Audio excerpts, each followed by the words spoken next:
My biggest strength in the kitchen, I believe, is I work well under pressure. And when I'm under pressure, it pushes me to work faster and better.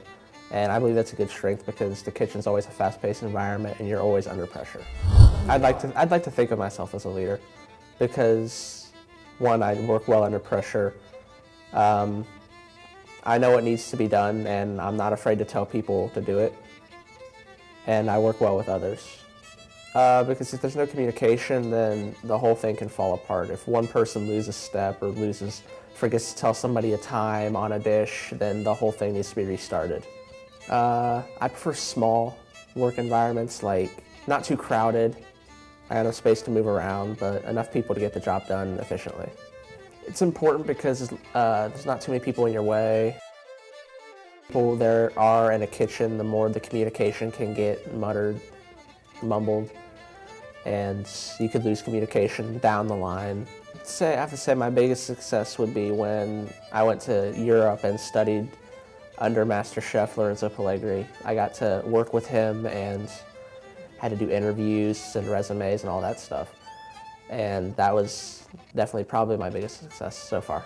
They send you to, I think, one of 4 locations, and I went to Orvieto, Italy, which is a small town north of Rome, and they send you there for 9 to 11 weeks to study under a chef, and I interned at his restaurant. And while I was there, I did Arts Institute studies, like I took my classical European and my world cuisine while I was there, and some online classes. The support of the chefs has been a big influence. I was homeschooled all my life. So AI helped me come out of my shell in a way. When I got here, I'd sit at the back of the class, no one around me. I came to school, went home. But Chef Walsh in my skills class started getting me to do other stuff and do stuff with the students and get out there and come out of my shell. And now that's a big part of who I am today. I mean, I've always had the idea of cooking, but I never really saw it as a cool career. But I was watching Iron Chef America. My mom got me into that show when I was real young. And I was watching the chefs cook, and that's what I want to do. I want to cook and I want to compete. And after that, I started cooking more and more, and then I came here. Yeah, I made an Olympic salmon salad. Yeah, it's a Mediterranean lettuce, like greens, and a vinaigrette with a Mediterranean salad on top, and then some grilled salmon that are seasoned. That simple? Yeah, it's that simple. And I julienne some red peppers and put on top. I need work. I'd like to think of myself as an artist, but I mean, in a way, food is art, and the way you have to make it look pretty. I mean, you don't want a plate that doesn't look good.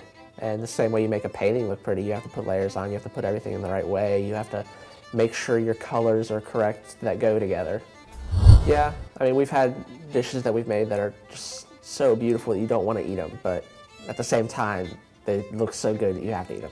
Because it is my art, and I worked hard at it, but at the same time, to watch people enjoy my food is really what drives me. Food has always made me happy. It's always been my comfort spot. Being homeschooled, living, had my family around me, and that was it. And I always turned to food, not in a bad way. I wasn't overeating, but I'd cook when I needed to think, and I did the same with music. It's another art I pursued when I was younger. And it's just food stuck out more to me. I like doing it, and when people eat my food and it makes them happy, I'm happy. I like making people happy. I think it's a lifestyle, because food's in everything you do, and to be good in the business, you got to have a passion for what you do, and to pursue it.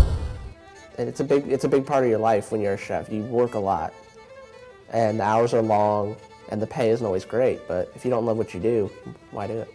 I mean, right now I work at a job that I hate, and it's a job. You're not supposed to love your job, but at the same time, to be doing it for the rest of your life and to be hating what you're doing, that eventually could turn into a hate for, what you chose as your career, and it could turn you on your own passion. So I would probably choose the pay cut and the better work environment.